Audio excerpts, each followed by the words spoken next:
nta gihe nk'iki cyabayeho aho uburezi bufite ireme bwabaye inkingi ya mwamba nko muri iki kinyejana.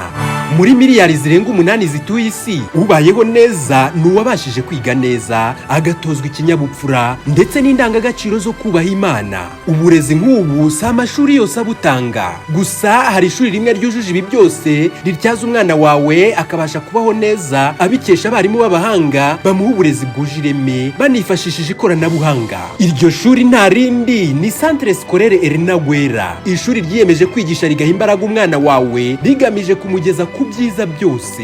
Yego, Scolaire Elena Guerra, ishuri ry'abihaye Imana, niryo shuri wajyana mu mwana wawe ukaba wizeye neza ko azavamo umuntu ukomeye kuri iyi si ya rurema. Muradusanga mu karere ka Huye mu murenge wa Ngoma ahazwi nko kwitaba. Ubu imyanya iracyahari muri pre maternelle ku bana bitegura gutangira maternelle bataruzuza imyaka 3.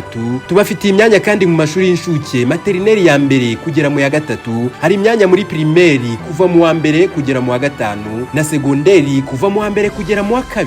Nawe wicikwa, zana umwana wawe mu ishuri ry'icyitegererezo aho usanga abanyeshuri baho baza mu myanya ya mbere mu bizamini bya leta. Muduhamagare kuri 07 90 43